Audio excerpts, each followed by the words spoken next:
आज तुमची मालकीण तुम्हाला घेऊन यायला विसरली ना? नाहीतर रोज न चुकता दिवस उजाडताच जास्वंदीचं फूल घेऊन येत असते.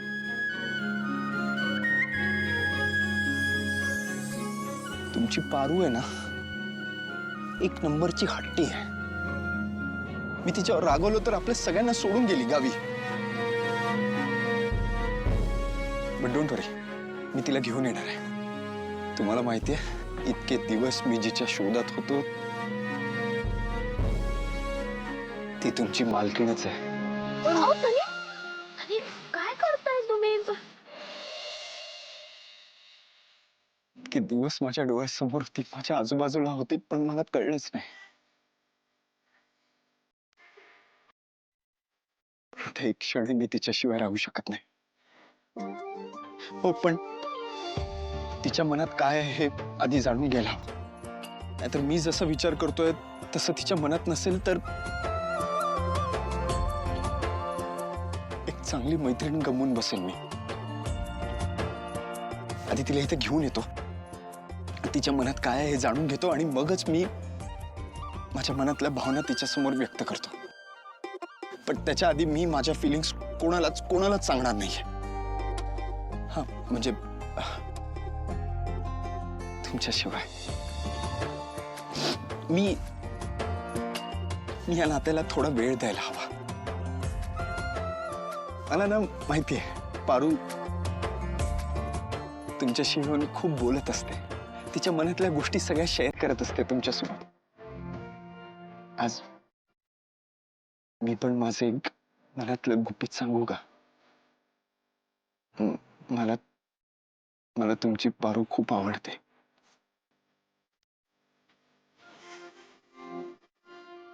माझं प्रेम आहे तिच्यावर.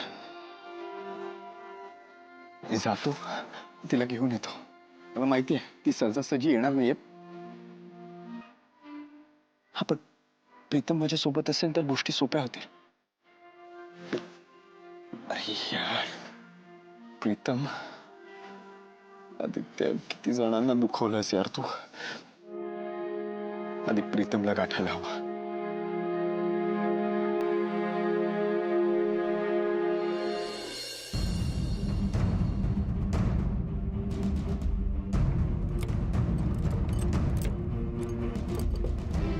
ती डोळेवाली मुलगी तू होऊ शकतेस. अरे पारू, तू माझी मैत्रीण आहेस आणि ती माझं प्रेम आहे. दोघांमध्ये फरक आहे पारू. पारू, तू आपल्या मैत्रीला जागली नाहीयेस. तुझ्यामुळे माझं प्रेम माझ्यापासून दुरावलंय. मी नाही तुला माफ करू शकत. तू प्लीज जा इथून. तायडे, गावाकडे जायचं खुळमधनं कसं तुझ्या डोक्यात आलं ग? कनी बाळा, तुझ्या करता चाललो आहे ना आपण गावाकडं. तिकडे गेलं की कसं जरा हवा पाणी बदलल, तुझी तब्येत बी सुधारल.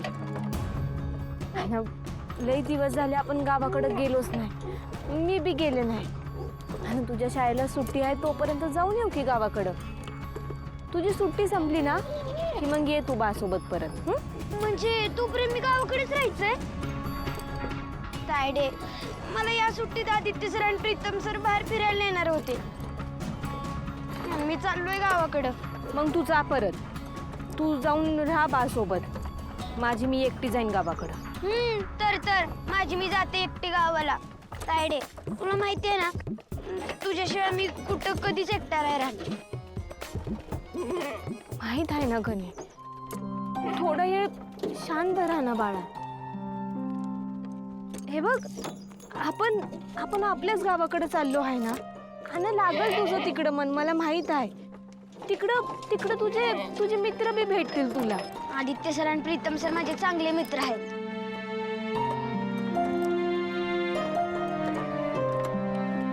तायडे, तुला आठवते एकदा आपण असंच गावाकडे निघालो होतो आणि आदित्य सर आले होते अचानक आपल्याला परत न्यायला. बघ तू, यावेळी बी आदित्य सर येतील आपल्याला परत न्यायला. माझं मन मला सांगते. आणि तसं बी आदित्य सरना कुठं करमतंय तुझ्याशिवाय. गणी, लई बोलू नकोस हा. ती मोठी माणसं आहेत, त्यांचा विचार तू नको करूस. आपला विषय वेगळा ना त्यांचा विषय वेगळा. काय वेगळं नाही. देवी यांनी तुला मुलगी मानलीये. आणि आदित्य सरांना कुठं करमतंय तुला काय सांगितल्याशिवाय?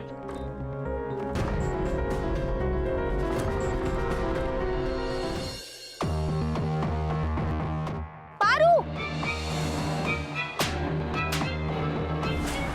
हे बघ पारू, आम्ही दोघी सुना आहोत त्या घरच्या, आणि तू तू फक्त एक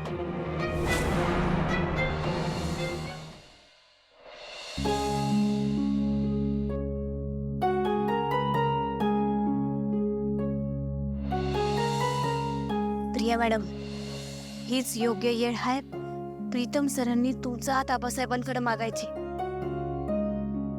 तुमच्या पिरमाला कुणाचीच नजर न लागो.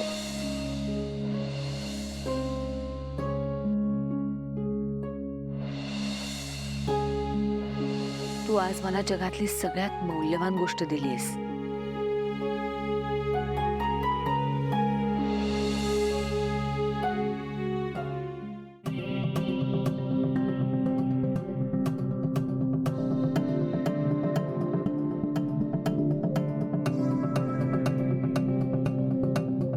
त्या मूर्ख पारूमुळे ही या घरात आली आहे ना, हिला वाईट वाटणं स्वाभाविक आहे. पण मला तर मजा आली.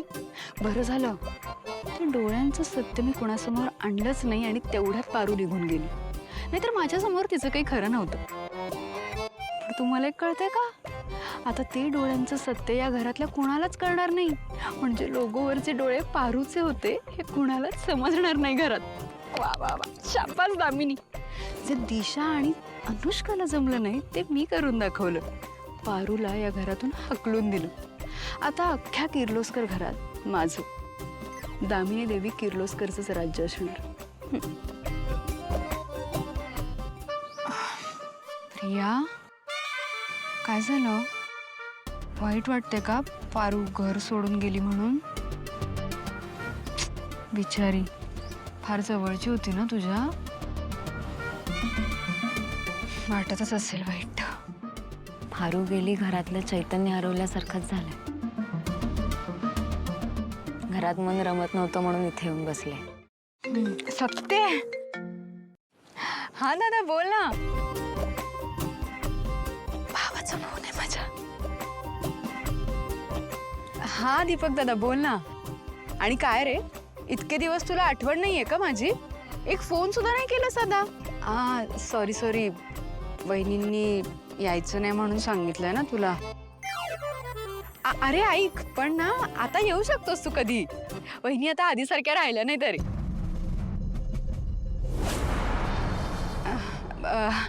म्हणजे कुणालाही उठसूट शिक्षा नाही देत. बदलल्या तरी त्या आता ना सगळं माझं ऐकतात. बाकी आपला प्रद्युम्न कसं आहे? बरं आहे ना? मला ना त्याला भेटायची खूप इच्छा आहे. घेऊन येतोस का त्याला? ये ना ये, मी सांगते ना तुला, वहिनी तुला काहीही बोलणार नाहीत, माझी गॅरंटी. हा, काळजी घे आणि ये लवकर, मी वाट बघते.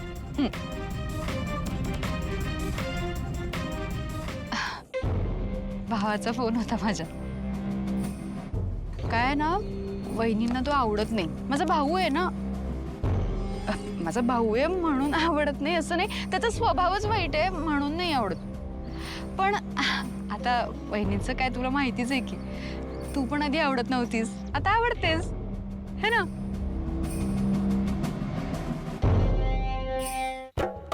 पारू घर सोडून गेल्यामुळे खरंच वाईट वाटतंय हिला, पण मला आनंद झालाय. तुम्हाला? प्रीतम, प्रीतम, काय झालं? नाही, काय नाही. काय नाही कसं? तुम्ही जेव्हा उदास असता, टेन्शन मध्ये असता ना, तेव्हाच असं एकटे खिडकीत येऊन बसता. नक्की सांगा मला काय झालंय?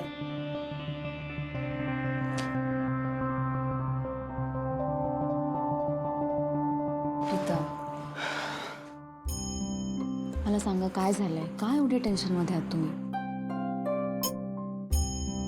प्रिया, जेव्हा मोठी माणसं चुकतात ना, तेव्हा कसं व्यक्त व्हावं हेच कळत नाही. आणि म्हणून मी तिथे बसलो होतो. कोण चुकलंय? कशाबद्दल बोलताय तुम्ही? दादा, त्यांनी काय केलं माहितीये तुला?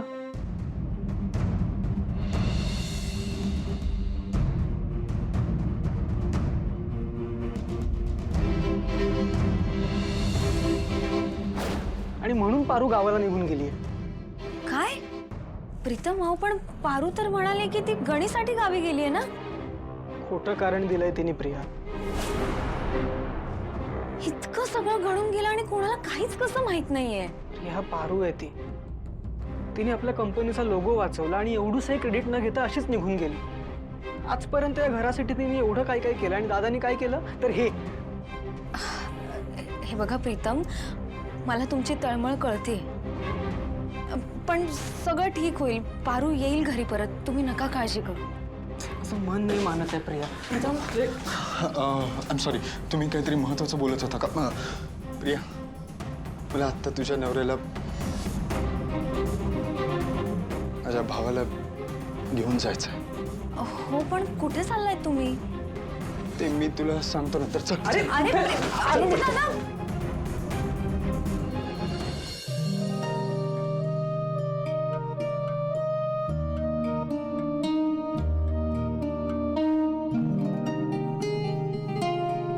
आई, काय काय रे?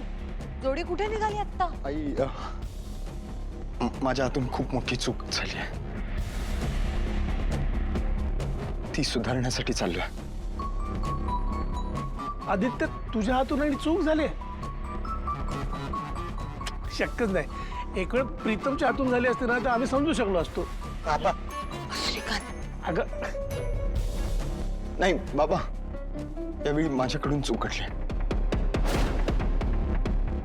मी कोणाचं तरी मन दुखवलं, अविश्वास दाखवला, समजून नाही घेतलं मी. पारू,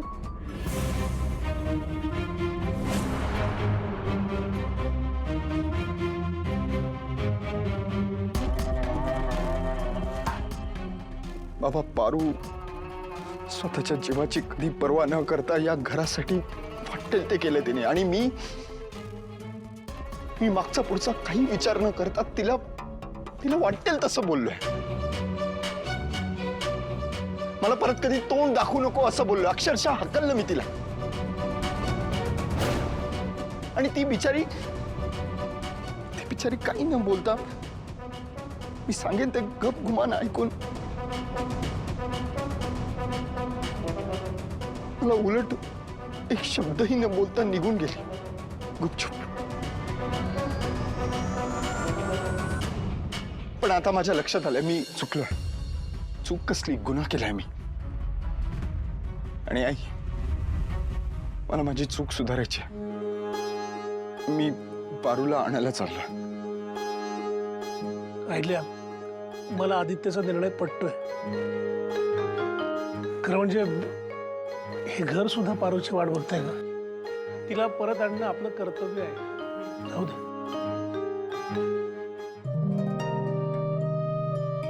आदित्य, चूक करतो तो माणूस असतो आणि चूक सुधारतो तो एक उत्तम माणूस असतो. मला वाटतंय तू जा, पारूला घेऊन ये. आणि तरी तिने ऐकलं नाही ना तर तिला म्हणावं तुझी देवी आई येईल आणि कान पकडून इथे घेऊन येईल. बाप रे, मागच्या वेळी प्रीतम आणि आदित्य जेव्हा प्रियाला आणायला गेले होते गावी, तेव्हा प्रिया इथे आली आणि त्या घरची सून झाली. आता पारूला आणायला गावी चाललेत, म्हणजे पारू पण या घरची सून होणार की काय? देवा, शेवटी माझ्या पारूकडे आदित्य बाबांचं लक्ष गेलंच म्हणायचं. आता तरी तिला तिच्या वाट्याचं सुख मिळू दे.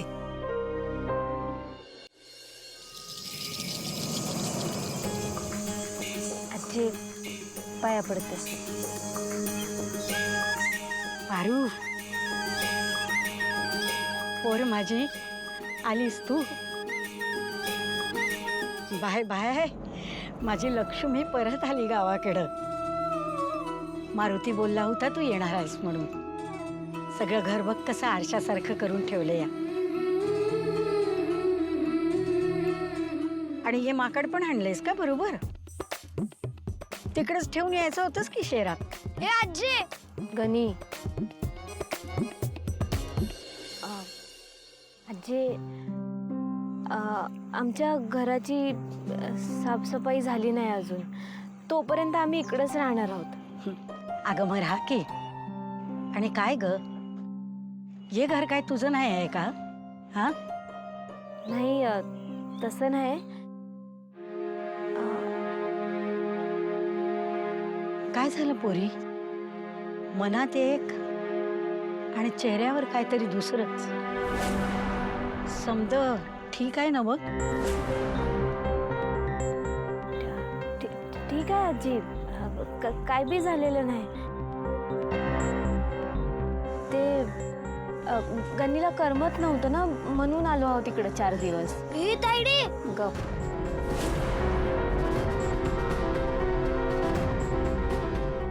पण तू तुझ्या देवी आईला सोडून अशी सहजासहजी यायची नाहीस. तुझं तिच्यावरचं प्रेम ठाव आहे मला. पण असू दे, ज्याची त्याची जोंधळ्याची बेगमी लिवलेली असत्यात त्यानं. चला घरात चला, लय कामं करायची आहेत. कुरड्या करायच्या आहेत, शेवया करायच्या आहेत, घराचं छप्पर साफ करायचं आहे. शिवाय शेतीची कामं बी पडलेलीच आहेत. सगळी व्हाया पाहिजेत ना पटापट. चला या, चला आत या. गणी चल बळा. वैजू ये, इकडे ये, इकडे ये.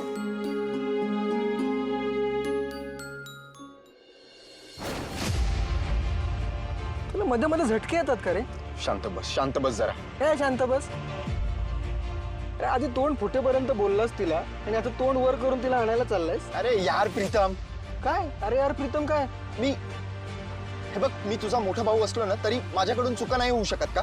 हा, आजपर्यंत तुझ्या कित्येक चुका मी सांभाळून घेतल्यात ना. हो घेतल्या. मग माझी चूक सुधारण्यासाठी तुम्हाला हेल्प नाही करू शकत का? आणि तुला माहितीये पारू किती हट्टी आहे ते. माझं बेकट्याचं नाही ऐकणार ती, म्हणून तुला घेऊन चाललोय. तुला काय प्रॉब्लेम आहे का? मला कशाला काय प्रॉब्लेम असणार आहे? हा मग गप्प बस. स्टेअरिंग तुझ्या हातात आहे, तुझ्या लाईफचं पण आणि गाडीचं पण. क्या बात आहे. भाई बोला, भगवान बोला, बॉस. आता मिशन पारू स्टार्ट. येस पारूला घेऊनच परत यायचं. येस.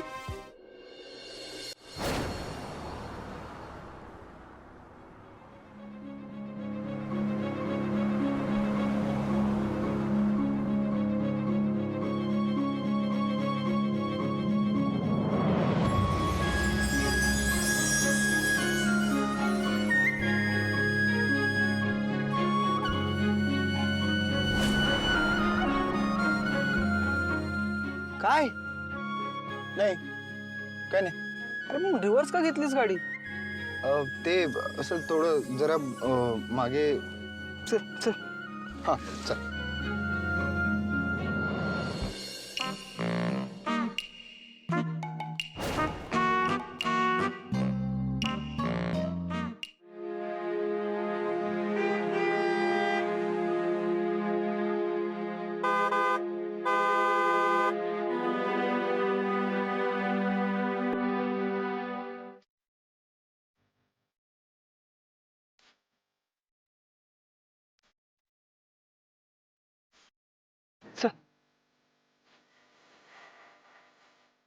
ए हा? चल ना. हा. गेल्या अरे बकऱ्या सगळ्या. अरे मी म्हटलं तर सगळ्या जाऊ दे. कधीच गेल्यात बकऱ्या. हा ओके. काय चाललंय तुझं रे?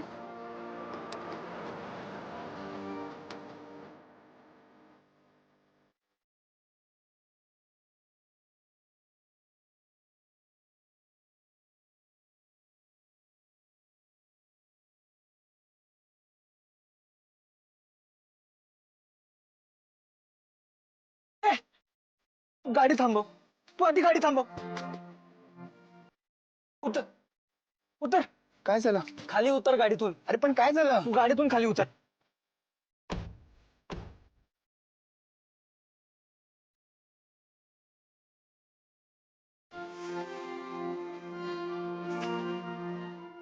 काय झालं काय पण? आपल्याला पारूच्या घरी जायचं, हॉस्पिटलमध्ये नाही. म्हणजे हे काय केलं? नाही, मला गाडी चालवायची होती म्हणून मी घेतली. बरोबर आहे, तू बरोबर आहेस.